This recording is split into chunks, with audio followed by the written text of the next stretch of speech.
자식들 말, 곧 죽어도 무시하더니만 벌 받은 거라고 해도 할 말 없지? 얘, 왜 1인실이야?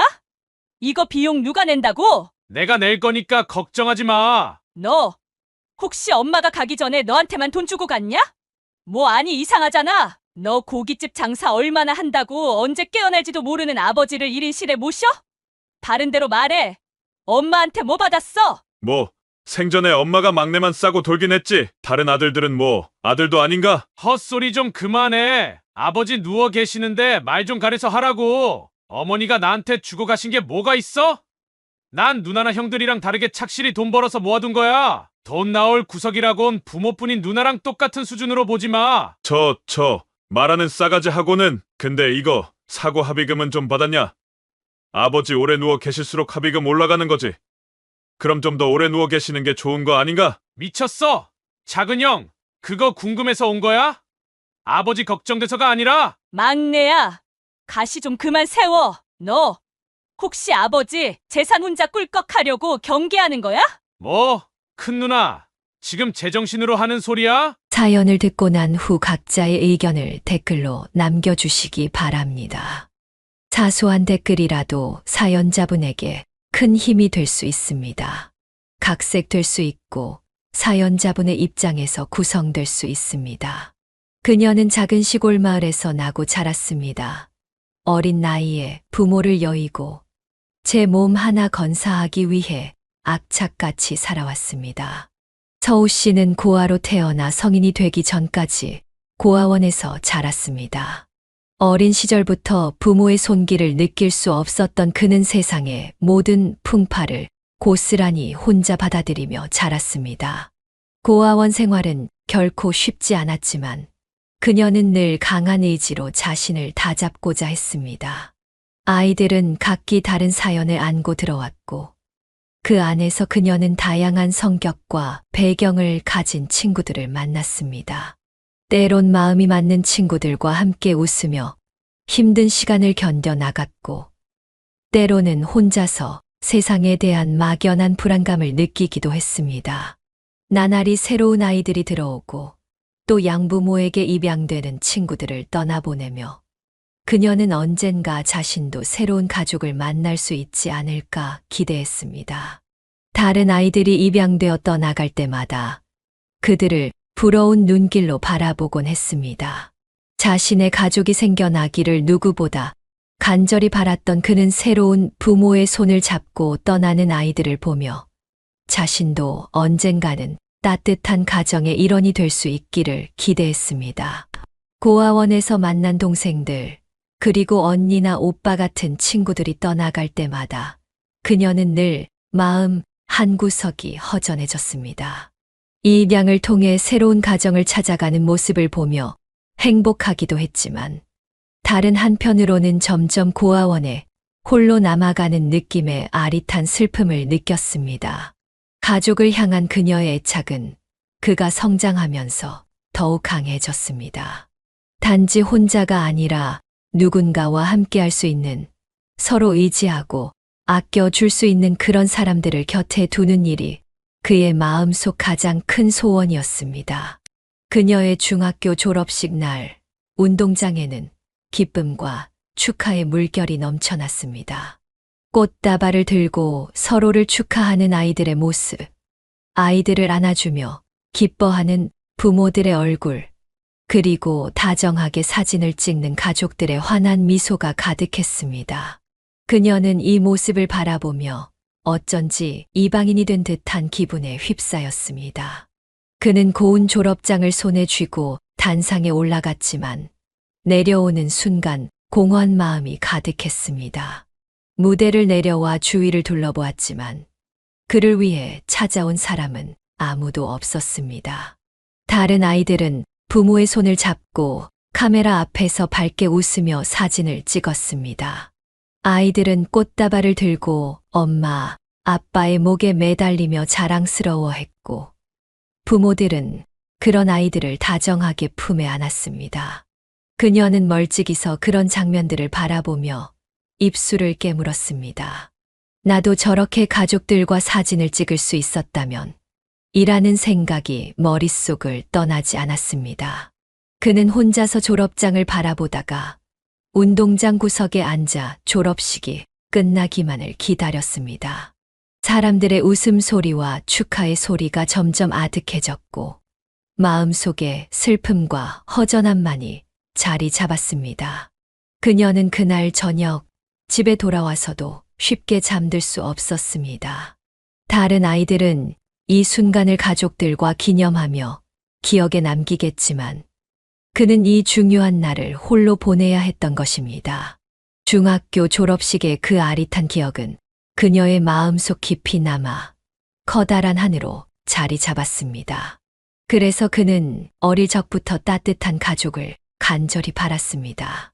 언젠가 자신도 한 가정을 이루고 소중한 사람들과 함께 모든 기쁨을 나누는 날이 오기를 소망하게 되었습니다. 이는 그녀가 커가며 자립심을 갖추고 혼자 힘으로 힘든 삶을 헤쳐나가게 한 원동력이기도 했습니다. 자신에게는 아무도 없었지만 그는 언제나 속으로 따뜻한 가족과 함께하는 삶을 꿈꾸며 꿋꿋하게 성장해 나갔습니다. 졸업식 날 느낀 그날의 허전함은 그녀가 어른이 된 후에도 가슴에 남았습니다. 결국 그는 결혼 후 자신의 가족을 이루고 다시는 그때와 같은 외로움을 느끼지 않도록 사랑하는 사람들과 함께하는 시간을 더욱 소중히 여기게 되었습니다. 성인이 되기 전 그녀는 스스로의 길을 찾아야 한다고 결심했습니다. 그는 고아원에서 얻게 된 강한 독립심으로 많은 어려움 속에서도 꿋꿋하게 삶을 헤쳐나가기로 마음먹었습니다. 그에게 부모란 존재는 단 한 번도 만나지 못한 미지의 세계였지만 이를 대신해 친구들, 그리고 고아원에서 일하던 직원들이 소중한 가족이 되어 주었습니다. 그녀는 그런 환경에서 사람들과 관계를 맺고 어리지만 스스로의 길을 개척할 수 있는 힘을 길러 나갔습니다. 서우 씨는 고아원을 나와 홀로 서기로 결정했습니다. 식당 주방일, 서빙, 마트 캐셔, 건물 청소, 간병, 아이 돌보미 등 부모라는 비빌 언덕이 없으니 손에 잡히는 대로 일하며 나름 열심히 살았습니다. 그렇게 바쁘게 살다 보니 결혼은 그에게 먼 이야기로 여겨졌습니다. 그런 그에게 친구가 남자를 소개해 주겠다고 했습니다. 그녀는 친구가 남자를 소개해 주겠다고 했을 때 어쩐지 혼란스러운 마음이 들었습니다. 친구는 말했습니다. 서우야, 이번에 정말 괜찮은 사람 있어. 너도 이제 좋은 사람 만나서 행복해져야지. 한번 만나봐. 친구의 권유는 따뜻했지만 그녀는 쉽게 대답할 수 없었습니다. 어린 시절부터 자신에게 가족이 없었던 만큼 누군가에게 먼저 마음을 여는 것이 쉽지 않았기 때문입니다. 그는 사람과 관계를 맺는 데에 대해 두려움을 느꼈고 상대방에게 쉽게 다가가지 못하는 자신을 잘 알고 있었습니다. 그래 뭐, 한 번쯤 만나는 것도 나쁘진 않겠지. 그녀는 그렇게 중얼거리며 고개를 끄덕였지만 속으로는 여러 가지 생각이 머리를 스쳐 지나갔습니다. 새로운 사람에게 마음을 열고 자신의 속내를 내보이는 것이 과연 자신에게 맞는 일일까? 그동안 자신은 어떤 어려움이 있더라도 늘 혼자서 감당해 왔는데 이제는 누군가와 함께하는 삶을 꿈꾸어도 되는 걸까? 그가 망설이는 이유는 단지 누군가와의 만남이 어색해서가 아니라 어릴 적부터 길들여진 혼자만의 시간과 독립적인 삶 때문이었습니다.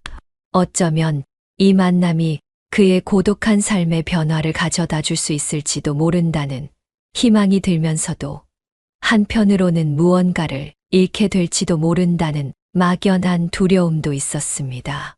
하지만 그는 자신의 마음을 터놓고 의지할 수 있는 사람을 가지는 것이 어떤 기분일지 조금씩 궁금해지기 시작했습니다.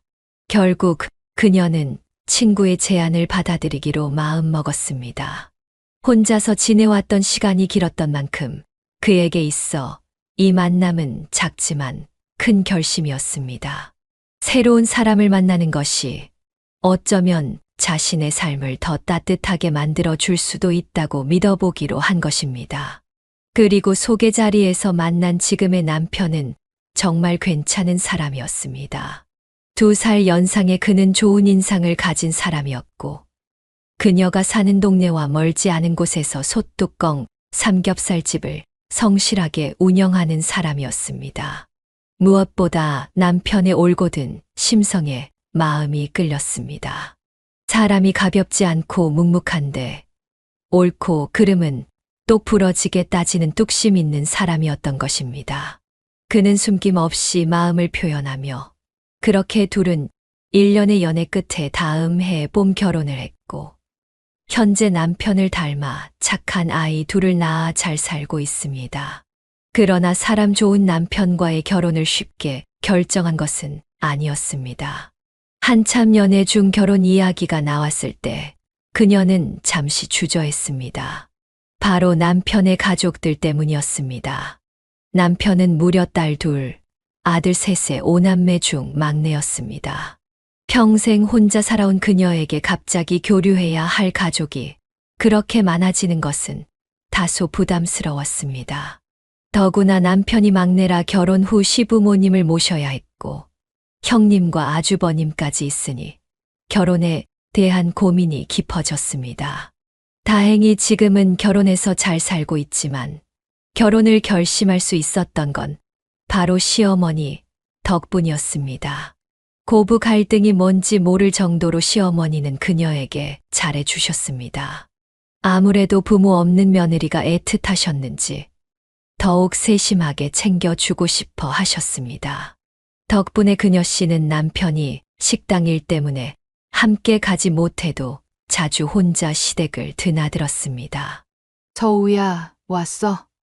아유, 뭘 또 이렇게 바리바리 들고 왔어? 별거 아니에요. 어머니, 짱 물건 채우러 갔다가 보리굴비가 보여서 사왔어요. 어머니 보리굴비 좋아하시잖아요. 아으, 너무 맛있겠다. 안 그래도 점심 먹을 때네. 우리 이걸로 점심 먹자. 아, 어머니, 제가 상 차릴게요. 앉아 계세요. 엄마 집에 왔으면 그냥 편하게 앉아서 엄마가 해주는 밥 먹고 가는 거야. 옆에 앉아서 재미있는 얘기나 해줘. 그녀가 시댁에 가면 어머니는 한사코 주방에 들어가셔서 나오지 않으셨습니다. 서우야, 이것도 먹어봐. 요즘 이게 제철이야. 서우야, 밥 먹었으니까 과일 먹을까? 뭐 먹고 싶은 거 없니? 시어머니는 마치 며칠 굶은 자식 챙기듯 그녀가 배불러서 소파에 드러누워 못 움직이는 모습을 봐야만 속이 편하다고 하셨습니다. 시댁에서 그녀가 할 일은 그저 어머니 옆에 앉아 도란도란 이야기를 나누는 것뿐이었습니다. 시아버지는 농사일로 바쁘고 무뚝뚝하셨으며 남편을 제외한 자식들은 모두 먼 수원에 살고 있어서 늘 적적해 하셨던 어머니에게 그는 딱 좋은 말상대가 되어 주었습니다. 주로 젊었을 때 일하며 겪은 재미있는 경험담을 이야기해 드리곤 했습니다. 정말 세상에 무슨 그런 사람이 있다니. 많아요, 어머니. 저 마트에서 일하면서 정말 별별 사람 다 겪어봤어요. 아휴, 근데 서우야, 난 내가 옛날에 일했던 이야기 듣는 게 마냥 재밌지만도 않다. 응?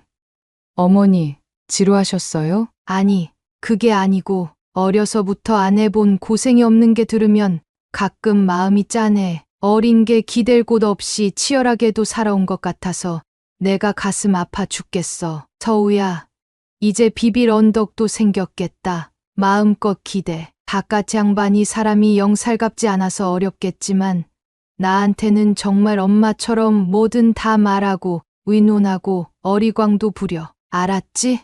그날 시어머니의 진심이 담긴 말을 듣고 그녀는 마음이 한결 편해졌습니다. 정말 힘들 때면 찾아가는 따뜻한 집이 생긴 것 같아 든든했습니다. 그는 시어머니의 손을 잡고 참 많이도 돌아다녔습니다. 읍내 시장에 함께 가면 시장 사람들이 다 그 둘을 엄마와 딸로 보곤 했습니다. 쉬는 날엔 시어머니를 모시고 시내로 가서 카페에 들러 차 한잔하고 영화도 보고 함께 쇼핑도 하며 그녀가 엄마와 하고 싶었던 일을 시어머니와 원 없이 해보았습니다. 그녀는 한 달에 한 번 남편과 식당 문을 닫고 시부모님을 모시고 가까운 온천에서 하루 묵고 오기도 했습니다. 그리고 그가 임신했을 때 시어머니는 손과 발이 되어 주셨습니다. 주름진 손으로 임신한 그를 위해 부은 다리를 안쓰럽다며 주물러 주실 때마다 그의 눈에는 눈물이 핑 돌았습니다. 그가 둘째를 가졌을 때 첫째를 돌봐준 사람도 시부모님이었습니다. 주말 점심이면 늘 시댁으로 향했고 밭일로 쉬지도 못하는 시아버지의 새참을 챙겨 어머니와 함께 나들이 나가는 것이 큰 즐거움이었습니다. 서우야, 손에 흙 묻히지 말고 이리 와서 앉아. 괜찮아요. 어머니, 아버님, 저 모종 처음 심어봐요. 아니, 촌에 살면서 여태 이것도 안 해봤어. 이것도 심을 밭이 있어야 하죠. 아버님 덕분에 밭에 모종도 다 심어보네요. 선선한 바람에 촉촉한 흙냄새가 맴도는 밭에서 시아버지께 밭하는 법과 모종줄 세우는 법을 배운 뒤 그늘에 앉아 시어머니가 무쳐주신 봄나물과 함께 물에 밥을 말아 먹으니 마치 어린 시절 부모님과 함께하는 기분이 들었습니다. 남편은 그가 친부모님처럼 시부모님을 잘 챙긴다고 고마워했지만 사실 그를 먼저 딸처럼 대해 주신 것은 시부모님이었습니다. 그러나 평화로운 행복도 잠시 청천벽력 같은 소식이 그를 덮쳤습니다. 시부모님을 모시고 간 병원에서 시어머니가 위암 판정을 받은 것입니다. 이미 다른 장기로 전이가 진행되어 길어도 6개월을 넘기지 못할 것이라는 의사의 말에 그는 그 자리에 주저앉고 말았습니다. 어떻게 다시 생긴 어머니인데 하늘이 뺏어 가려는 것만 같았습니다. 시어머니는 당장이라도 무너질 것 같은 부부를 보고 애써 괜찮은 척하셨고 그 모습은 오히려 그를 더 슬프게 했습니다. 시어머니는 이미 오래 살았다며 괜찮다고 차라리 지금 알아서 가기 전에 하고 싶은 것을 마음껏 하겠다고 말씀하셨습니다. 시아버지는 그런 시어머니의 손을 꼭 잡아주셨고 그녀와 남편은 시어머니의 뜻을 받아들여 식당 문을 닫고 어머니 곁에서 정성을 다해 모셨습니다. 시어머니를 모시고 제주도도 가고 가까운 해외에도 짧게 다녀왔습니다. 손주들이 나중에 할머니 얼굴을 잊어버리지 않도록 손주들과 사진도 많이 찍으셨습니다. 마지막에는 병원에서 약물 치료를 받으며 생을 마감하셨지만 병원에 들어가기 전까지는 하고 싶었던 것을 다 하고 간다고 아이처럼 웃으셨습니다. 시어머니가 돌아가시기 전 깡마른 손으로 그녀의 손을 잡고 하신 말씀이 아직도 꿈처럼 생생하게 기억에 남아 있었습니다. 서우야, 내가 미안하다. 엄마 돼 준다고 해놓고 이렇게 가서 진수 애비나 진수야 내가 가도 괜찮겠지만 내가 다시 엄마 잃은 슬픔을 겪게 해서 내가 마음이 편치가 않구나. 어머니, 그런 말씀 마세요. 어머니가 저한테 얼마나 잘해주셨는데요. 저 정말 결혼 잘했어요. 어머니 같은 좋은 엄마도 생기고 하나님이 제가 젊어서 고생했다고 어머님을 보내주셨던 것 같아요. 고마워, 서우야. 내가 해주고 싶은 게 많았는데 오히려 받기만 하다 가는 것 같구나. 고맙다, 서우야. 정말 고마워. 그는 그날 마음속에 큰 기둥이 뿌리째 뽑힌 듯한 상실감을 느꼈습니다. 그렇게 시어머니가 돌아가셨고 그는 깊은 슬픔에 잠겼습니다. 그런데 장례식을 준비하면서 또 다른 고난이 그를 기다리고 있었습니다. 시어머니라는 큰 산이 사라지자 남편을 제외한 4명의 자식들이 본격적으로 속내를 드러내기 시작한 것입니다. 그는 시어머니와 남편을 제외한 그 자식들의 사이가 좋지 않다는 것을 알고 있었습니다. 1년 중 부모님을 찾는 것은 오직 명절 때뿐이었으며 그것도 목적이 있을 때만 얼굴을 보였던 사람들이었습니다. 그녀는 시어머니가 위암 판정을 받은 후에도 시댁의 자식들이 제대로 찾아와 얼굴 한 번 비춘 적이 없었습니다. 시어머니가 편찮으시기 전 있었던 일이었습니다. 그날도 서우 씨는 어김없이 시어머니가 좋아하는 제철 과일과 홍어 무침을 챙겨 시댁으로 향했습니다. 그런데 현관문에 처음 보는 신발이 놓여 있었습니다. 바로 시어머니의 큰딸이었습니다. 남편에게 듣기로 큰형님은 몇 년 전 여러 건의 명예도용으로 수감 생활을 했다고 했습니다. 형기를 채우느라 결혼식에도 오지 못해 그날 처음 얼굴을 본 것입니다. 감옥에서 나오고도 전혀 시어머니를 찾아오지 않던 사람이 갑자기 나타나자 서우 씨는 뭔가 이상한 느낌이 들었습니다. 시어머니의 표정도 어딘지 굳어 있었습니다. 처음 만난 큰형님은 어찌나 목청이 크던지 좋게 말하면 화통한 성격처럼 보였습니다. 어머, 우리 막내 올케인가 보다. 반가워요. 나 진수 누나야. 큰 누나. 아, 네. 아유, 너무 뻣뻣하게 굴지 마. 이제 한 식구 돼서 자주 얼굴 볼 텐데. 너 바쁘다며? 슬슬 가봐라. 아우, 엄마, 큰딸 오랜만에 왔는데 왜 이렇게 매정해? 참, 노인네 까탈스러워. 갈 테니까 여기 요 번호로 보내면 돼요. 엄마 부탁해요. 큰형님은 시어머니에게 쪽지를 건네고 바람처럼 사라졌습니다. 그녀는 느낌이 이상했습니다. 쪽지의 번호가 계좌번호 같기도 해서 설마 돈을 달라고 온 것인가 싶었습니다. 시어머니에게 물어봤지만 시어머니는 걱정 말라며 알 거 없다라고만 하셨습니다. 이제 막 가족으로 들어온 처지라 그녀도 쉽게 나설 수도 없었습니다. 이때 조금이라도 도움을 드렸어야 했는데 큰형님의 방문 이후로 작은 형님과 그 아래 동생들까지 전화를 하거나 찾아오기 시작했습니다.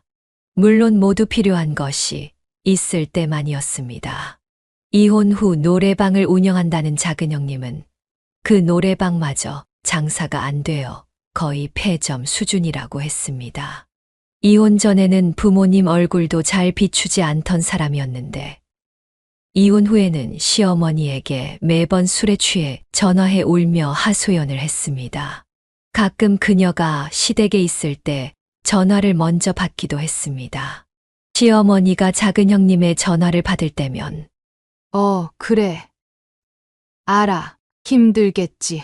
근데 내가 그만한 돈을 어디서 구하니? 하며 누가 봐도 돈 달라는 딸의 부탁을 거절하지 못하고 쩔쩔매는 상황이 이어졌습니다. 한 번은 어김없이 낮부터 전화가 걸려왔고 그녀가 먼저 받게 된 날이었습니다. 여보세요? 이게 누구야? 올케? 네. 안녕하세요. 아, 나 수원 성임이. 나 성임인데 우리 엄마 좀 바꿔봐. 누가 봐도 술에 취해 전화를 건 모양이었습니다. 혀가 꼬인 소리에 그녀는 오늘도 시어머니를 괴롭힐 것이 뻔해 짜증이 났습니다. 어차피 좋은 소리도 하지 않을 텐데.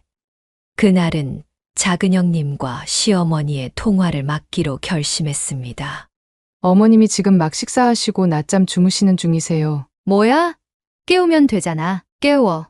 얼른. 이제 막 잠드셨어요. 나중에 다시 거세요. 형님, 제가 전화 왔다고 말씀드릴게요. 됐어. 뭐야?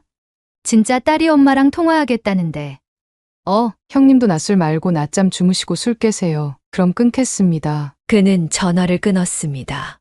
이후로 작은 형님은 그녀에게 유독 모질게 굴었지만 그가 1년에 한 번 얼굴을 볼까 말까 하니 대수롭지 않았습니다. 결혼 후 딱 한 번 시댁 식구 모두가 명절에 모인 적이 있었습니다. 그들은 느지막이 빈손으로 와서는 하루 종일 시부모님과 서우 씨 부부가 만든 음식부터 먼저 먹기 시작했습니다. 그래도 자식이라 손님은 손님이라며 음식을 대접하는 건 당연했습니다. 하지만 그들이 온 이유는 따로 있었습니다. 큰형님이 주도해 시아버지 명의로 된 땅을 팔아 나눠 달라고 강요하기 위해서였습니다. 큰형님은 나머지 형제들을 선동해 첫째로서 나섰습니다. 아빠, 어차피 이제 농사도 그만둘 때 됐잖아요. 그거 어차피 안 쓰는 땅 아니야? 나랑 넷째랑 좋은 정보 들었는데 이건 놓치면 안 되는 거라니까요. 우리 투자 좀 해보게 해줘요. 응? 둘째, 작은 형님은 늘 불만이 가득한 얼굴로 말했습니다. 올해는 어째 음식이 부실하네. 막내, 요즘 벌이가 시원찮나? 아니면 올케가 씀씀이가 해픈가? 큰아주버님은 고등학교 교사로 제일 번듯한 직업을 가졌지만 늘 큰형님 말에 흔들리는 줏대 없는 사람이었습니다.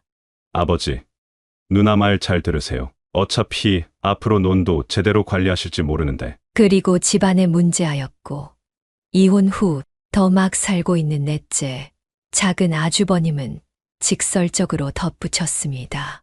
그놈의 고집 좀 그만 부리세요. 막말로.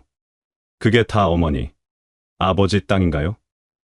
다 가족들 소유지잖아요. 제정신이 아닌 사람들 틈에서 오로지 그녀의 남편만이 상식적인 사람이었습니다. 그런 남편이 형제들의 노골적인 탐욕 속에서 고통받는 모습을 처음으로 보았습니다. 그녀의 남편은 더 이상 참지 못하고 말했습니다. 다들 그만 좀 해. 지금 그 땅 없으면 부모님 생활비는 어디서 나서 쓴다고? 막말로 지금까지 집에 용돈 보내드린 적이라도 있어? 돈을 가져가면 가져갔지. 10,000원 한 장 부모님 쓰라고 내놓은 적 없는 인간들이 뻔뻔하게 명절에 집에 기어 들어와서 이게 무슨 짓들이야? 이럴 거면 오지 마. 어머니, 아버지, 내가 모실 거니까 지금까지 그랬던 것처럼 아예 신경 끄고 살아. 남편이 한마디 하자 시댁에는 한바탕 폭풍우가 몰아쳤습니다. 특히나 도박 문제와 매번 말아먹는 사업자금 문제로 시댁에 손을 가장 많이 벌리던 작은 아주버님은 남편과 예전부터 사이가 좋지 않았습니다. 이번에 형제들 간의 싸움으로 번지고 말았습니다. 야, 이 싸가지 없는 놈아. 내가 형한테 뭔데 신경을 끄라 말아야. 형 같은 소리하고 있네. 형이 무슨 형 같아야. 나도 뭐 대접이라도 해주지. 매번 집에 오면 손이나 벌리는 주제에 뭐가 당당해서 큰 소리야. 어머, 쟤 말하는 것 좀 봐. 막내 너 어머니, 아버지 모신다고 유세니? 누가 고향에 말뚝박을 해? 큰 누나도 제발 정신 좀 차려. 콩밥 먹고 나왔으면 정신 차려서 제대로 살 생각을 해야지. 누나 이제 곧 50이야. 50. 어떻게 아직도 부모님 돈 빌어먹을 생각만 해? 뭐? 너 지금 말 다 했어? 참나, 어머니, 아버지 보세요. 집안에서 제일 어린 놈이 누나랑 형한테 저렇게 바락바락 대드는 거. 이게 다 어머니, 아버지가 교육을 제대로 못 시켜서 저런 거 아니겠어요? 아니면 진작에 우리 말 듣고 땅 팔았으면 이런 싸움도 안 나잖아요.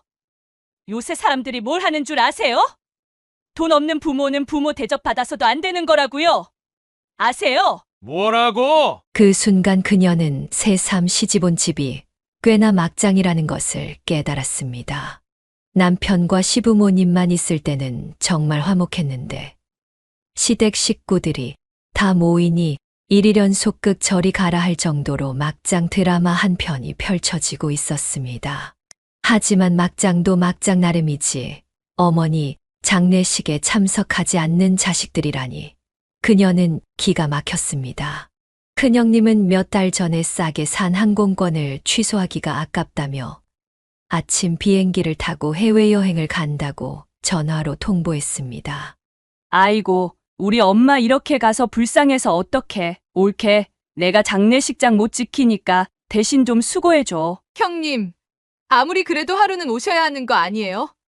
형님, 어머니 위안 판정 받고 돌아가실 때까지 한 번도 제대로 찾아오신 적 없잖아요. 아니, 내가 시간이 넘치는데도 안 간 거야?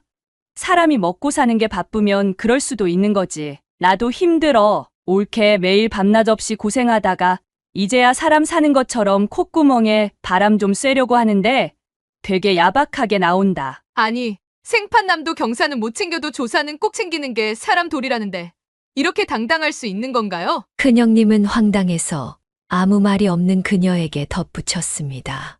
됐고, 엄마 마지막 가는 길인데 가족끼리 얼굴 붉히지 말자고. 그리고 부조금 그거 우리 엄마 앞으로 들어온 거니까 자식들끼리 똑같이 나눠야 한다. 그럼 끊을게. 큰형님은 돈 앞에서 사람이 얼마나 추잡스러울 수 있는지를 보여주는 사람이었습니다. 그렇다고 다른 자식들이 이보다 나은 것도 아니었습니다. 작은 형님은 사람 많은 것이 싫다며 장례식 손님들이 다 가고 나서야 와서 시어머니 납골당에 안치시키는 것만 보고 갔습니다.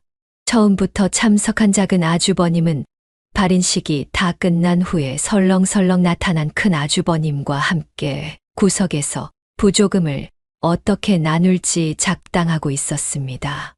피도 안 섞인 그녀가 보아도 우라통이 터질 일인데 어머니를 보내드리는 날까지 제대로 된 자식. 노릇하지 않는 4명의 남매를 보고 시아버지의 속은 오죽했을까요?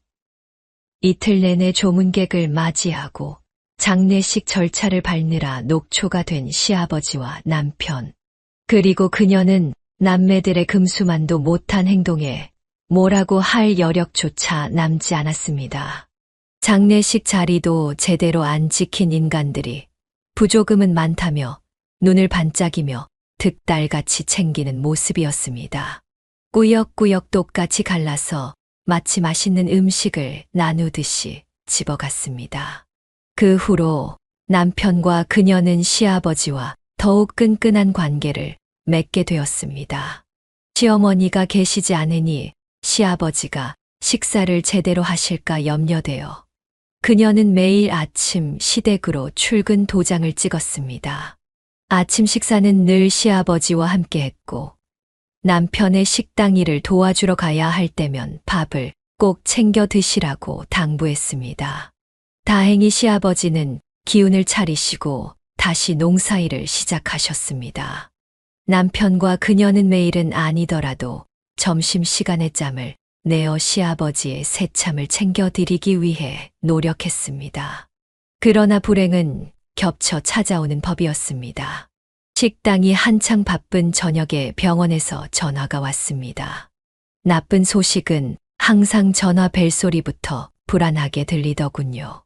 바치를 마치고 경운기를 타고 돌아가던 시아버지가 음주 운전하던 트럭과 부딪혀 사고가 난 것입니다.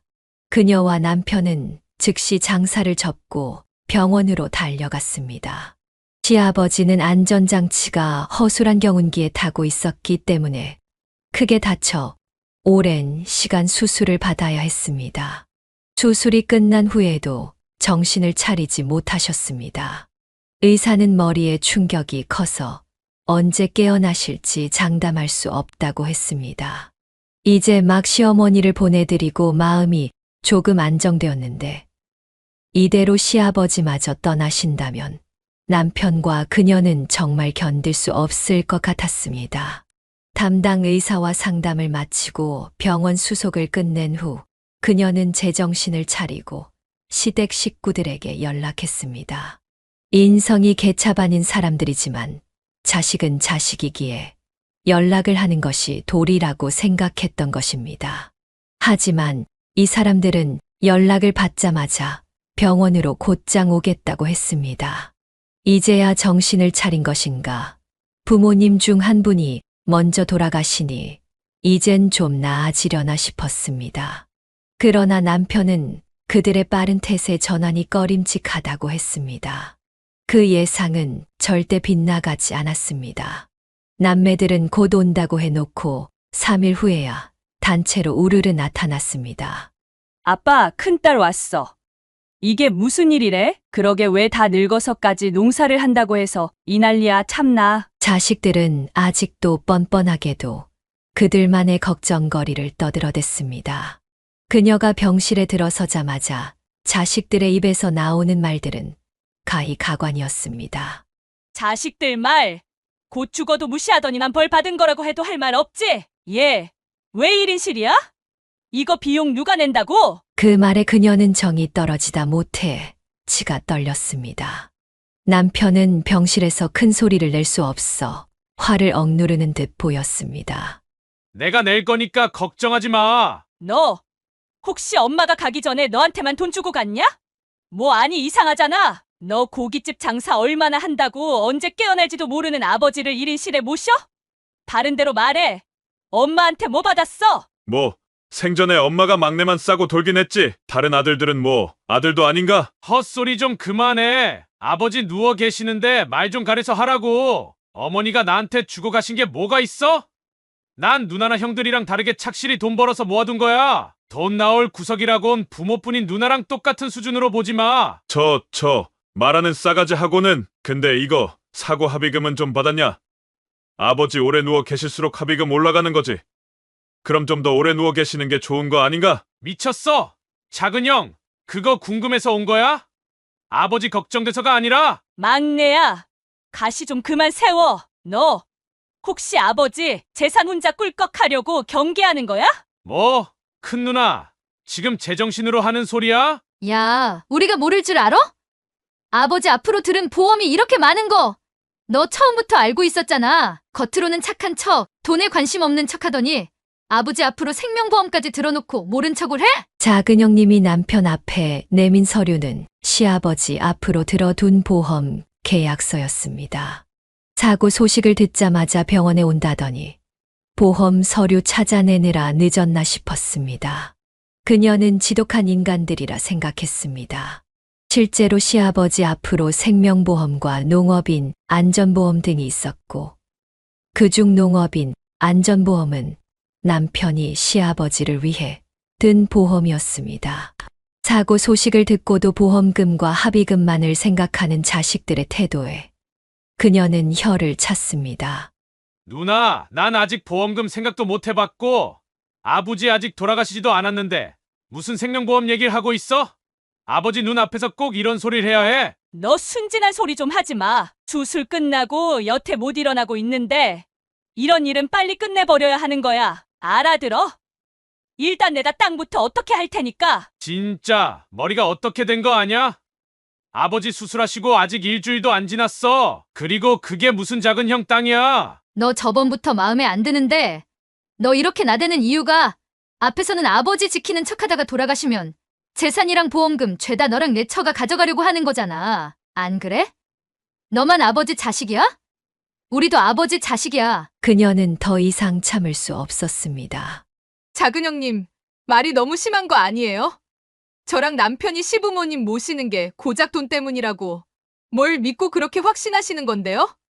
그리고 평생 코빼기도 안 보이시다가 돈 필요할 때만 술 먹고 전화하는 게 무슨 자식이에요? 그녀가 소리치자 작은 형님의 얼굴은 시뻘개졌습니다. 지금껏 시어머니께 전화로 하소연하며 주정 부리던 걸 뻔히 아는 그녀 앞에서 작은 형님은 할 말이 없는 듯 보였습니다. 그때까지 입을 꾹 다물고 있던 큰아주버님이 나섰습니다. 재수씨, 말 함부로 하시네요. 보험금에 합의금, 그리고 땅 팔면 나올 돈까지 합치면 좋기 몇 척은 될 텐데 그걸 두고만 보고 있어. 그럼 그러니까 그걸 왜 벌써부터 따지고 있냐고요. 아버지가 돌아가신 것도 아니고 아버지는 분명 누나들이랑 형들한테 땅 안 판다고 하셨는데. 우리도 뭐 좋아서 이러는 줄 아냐? 나는 요번 달까지 빚쟁이들한테 갚아야 할 돈이 있고 작은 누나도 노래방 밀린 월세만 산다며. 아버지가 지금까지 우리한테 뭘 해줬냐? 말년에라도 자식들을 위해 뭐라도 하시고 가는 게 아버지한테도 좋은 일이다. 누가 작은 형한테 빚지라고 했어요? 그러게 왜 도박을 해서 돈 무서운 줄도 모르고 빚이나 지고 다니는 거예요? 누나도 그래요. 노래방이 안 되면 장사 접고 딴 일 하나 봐. 제발 좀 이제 나이도 든 인간들이 본인들 일에 알아서 책임 좀 지라고요. 아버지 돈 좀 그만 탐내란 말이야. 삶의 굶주린 짐승처럼 병상에 아버지 돈을 노리는 이들의 모습을 보며 그녀는 남편이 혼자서 이들과 싸우는 모습을 지켜보는 게 너무도 안타까웠습니다. 사고로 누워있는 와중에도 자식들의 탐욕을 눈앞에서 봐야 하는 시아버지가 너무나 안쓰러웠습니다. 그녀는 침대 옆 간이의자에 주저앉아 의식 없는 시아버지의 손을 꼭 잡았습니다. 그때 작은 아주버님의 입에서 나온 말에 온몸이 소름이 돋았습니다. 빨리 합의금이라도 받아서 나누자고. 그 순간 병상에 누워있던 시아버지의 손가락이 미세하게 움직였습니다. 그녀는 시아버지의 손을 꽉 잡고 있었습니다. 그러던 중 작은 아주버님이 불쑥 말했습니다. 아무튼 재산 분할이 빨리 될수록 이 꼴 안 보고 끝낼 수 있는 거야. 그러니까 너희들한테 줄 돈 한 푼도 없어. 그녀가 잡고 있던 손에 힘이 들어가던 순간 시아버지께서 갑자기 눈을 뜨셨습니다. 병실은 한순간에 충격과 놀라움으로 가득 찼습니다. 시아버지는 고통스러운 몸을 일으켜 앉으며 당황의 입을 다물지 못한 4명의 남매들을 향해 날카로운 목소리로 소리쳤습니다. 너희들은 자식도 아니야. 부모가 아파서 이렇게 누워있는데 내 머리맡에서 재산이나 나눌 생각이나 하는 후레 자식들은 이제 내 자식이 아니다. 알아들어? 아빠, 입 다물어! 그네 넌 내 애미 죽고 나한테 뭐라 했어? 감옥에서 나와 일자리가 안 구해진다. 입에 풀칠할 수도 없어서 힘들다고 도와달라 했지. 그래서 내가 뭐라 했냐?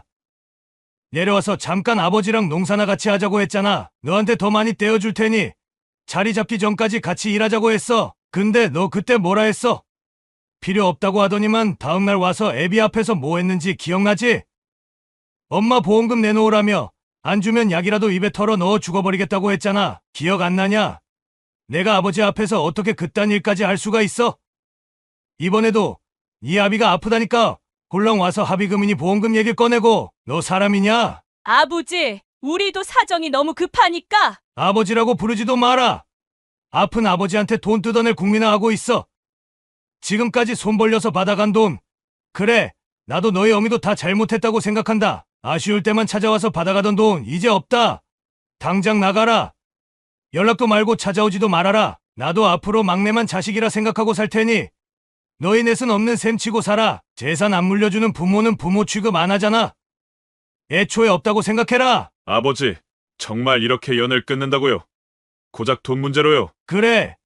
내 노름에서 진 빚도 고작 돈 문제니까 내 힘으로 해결해라. 둘째, 너도 노래방이 망하든 말든 고작 돈 문제니까 알아서 해라. 나한테 손 벌리지 말아라. 시아버지의 단호한 명령에 병실은 조용해졌습니다. 아버지의 명령에도 남매는 미련 가득한 얼굴로 나가지 않고 버티고 있었습니다. 그러나 병원 관계자들이 환자 안정을 위해 나가라고 하자 그제서야 쓸쓸하게 병실을 떠났습니다. 그녀는 시아버지가 이토록 단호한 분노를 드러낸 것을 처음 보았습니다. 알고 보니 시아버지는 전날부터 이미 깨어나 계셨다고 했습니다. 그토록 조용히 모든 걸 지켜보며 남매들의 속내를 듣고 있었던 것입니다. 그녀와 남편도 감쪽같이 속인 시아버지의 뜻밖의 계획에 그저 고개를 저었습니다. 며칠 후 몸 상태가 조금 나아진 시아버지는 그녀에게 작은 녹음기와 함께 봉투를 건넸습니다. 아버님, 이건 내가 그 자식들 오기 전에 간호사한테 부탁 좀 했어. 중요한 일이니까 녹음기 좀 얻어달라고 했지. 만약 그놈들이 다시 와서 돈 내놓으라 하면 새아가가 이거 들고 경찰서에 가서 접근 금지 명령 신청해. 알겠나? 법대로 하겠다고 전해라. 그리고 이건 내가 누워있는 동안 적어놓은 유서야. 네가 보관해 두어라. 썼다고 금방 죽는 것도 아니고 나도 이 나이에 몇 가지는 정리해야지. 녹음기에는 그날 병실에서 벌어진 모든 대화가 녹음되어 있었고 유서에는 땅과 예금을 비롯한 시아버지의 모든 재산 50%를 남편과 그녀 앞으로 넘기고 나머지 50%도 상속하겠다는 내용이 담겨 있었습니다. 시아버지는 큰 재산을 혼자 갖고 있으면 나머지 자식들이 호시탐탐 노릴 거라 생각해 결단을 내린 것이었습니다. 이제 나머지 4명의 자식들에게는 밭에 있는 클 한 줌도 남기지 않겠다며 단단히 결심하셨습니다. 시아버지가 몸을 회복하신 후 그녀와 남편은 시아버지와 함께 살기로 결정했습니다. 그녀와 남편은 그게 옳은 일이라 여겼습니다. 시아버지는 몸이 회복되면 집과 땅을 팔아 작은 텃밭이 있는 아늑한 집으로 이사 가자고 하셨습니다. 그러나 남매들은 순순히 물러나지 않았습니다. 그들은 시아버지가 상대해 주지 않으니 이제 그녀와 남편이 운영하는 식당을 돌아가면서 찾아오기 시작했습니다. 재수 씨, 우리 얘기 좀 합시다. 작은 아주버님, 무슨 일로 오셨어요? 안 그래도 제가 들려드릴 게 있었는데요. 그녀는 기다렸다는 듯 휴대폰에 녹음한 내용을 틀어주었습니다. 작은 아주버님은 분한 듯 씩씩거리는 표정으로 그녀를 노려보았습니다. 그녀는 부들부들 떠는 그를 보며 경고했습니다. 아버님은 마음을 바꾸실 생각이 전혀 없으세요. 형제분들 모두 접근금지 명령 신청하라고 하셨어요. 더 안 좋은 꼴 보기 전에 우리 가족 눈에 띄지 마세요. 작은 아주버님은 마치 세상이 무너진 듯한 표정으로 자리를 떠났습니다. 이제야 비로소 상황의 심각성을 깨달은 듯 보였고 그 표정은 모든 것이 끝났음을 보여주었습니다. 작은 아주버님에게서 무슨 말을 들었는지 그 다음으로 큰형님이 식당을 찾아왔습니다. 옳게 동생한테 다 들었어. 뭐? 접근금지 명령? 옳게 제정신이야? 막말로 옳게는 우리 가족도 아니고 외부인이 주제에 왜 이렇게 주제 파악도 못하고 나대는 거야? 외부인이요? 진짜 외부인이라면 아버님이 왜 저한테 유서를 주시고 녹음기까지 맡기셨겠어요? 다른 자식들이 멀쩡하지 않으니까 저한테 일임하신 거 아니겠어요? 뭐? 너 지금 말 다 했어? 큰형님은 교도소에서 나온 뒤에도 그 버릇을 고치지 못했는지 갑자기 그녀의 머리채를 잡으려고 덤벼들었습니다. 그녀도 더 이상 말로 해결할 수 없는 상황에 화가 치밀어 올라 함께 맞서 싸웠습니다. 식당 안에 있던 남편이 그 모습을 보고 바로 경찰에 신고한 후 둘을 말렸습니다. 남편은 큰형님을 그녀에게서 떼어내며 소리쳤습니다. 너 미쳤어? 뭐 하는 짓이야? 다시 쇠고랑 차고 싶어? 뭐? 너! 큰 누나한테 그게 무슨 말버릇이야? 누가 너 보고 내 누나라 하래? 나 이제 누나도 형도 없어. 식당 앞 CCTV도 있으니까 업무방해죄로 고소당하고 싶지 않으면 얼른 꺼져. 큰형님은 씩씩거리며 물러서지 않고 온갖 욕설을 퍼부으며 그녀와 남편을 모욕했습니다. 결국 신고를 받고 온 경찰에게 끌려가는 큰형님의 모습이 그녀가 본 마지막이었습니다. 그녀와 남편은 시아버지께 걱정하실까봐 이 일을 알리지 않았습니다. 하지만 훗날 이 사실을 알게 된 시아버지는 녹음기로 것만 줘서는 안 되겠다며 직접 경찰서에 가서 접근금지 명령을 신청해 오셨습니다. 이후에도 술에 취해 찾아온 작은 형님이 시아버지에게 벌금을 냈다는 소식을 전해 주었고 경찰에 연행된 이후 남은 4명의 자식들은 더 이상 집안에 접근하지 않았습니다. 그렇게 4명의 자식들이 떨어져 나가고 나니 그녀와 남편은 시아버지가 물려준 재산이 꽤 많았음에도 매일 고깃집 운영을 열심히 이어갔습니다. 그녀는 그 돈을 잘 모아두었다가 나중에 시아버지와 여행을 가거나 돌아가신 시어머니가 아끼셨던 손주들의 미래를 위해 남겨두려고 마음먹었습니다. 시아버지는 젊었을 때 돈 좀 쓰며 살라고 말씀하셨지만 그녀는 젊을 때 더 열심히 일해야 한다고 답했습니다. 바치를 청산한 후 시아버지는 새로운 취미를 찾으셨습니다. 바로 집 짓기였습니다. 시아버지는 그녀 부부와 손주들 모두가 함께 살 새 집을 짓겠다고 선언하셨습니다. 전문가의 도움을 받으셔야 하지만 이미 새 일을 시작할 생각에 한껏 들뜬 모습이었습니다.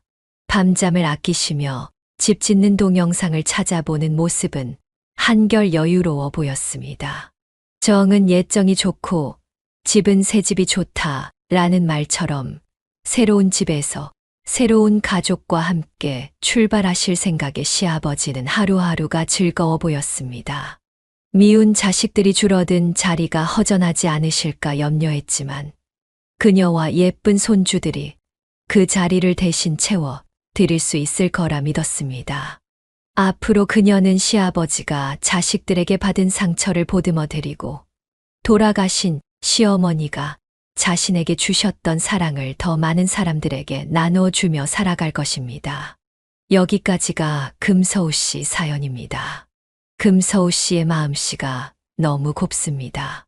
사연을 듣고 댓글을 남겨주시기 바랍니다. 사소한 의견일지라도 사연자분에게는 큰 힘이 됩니다.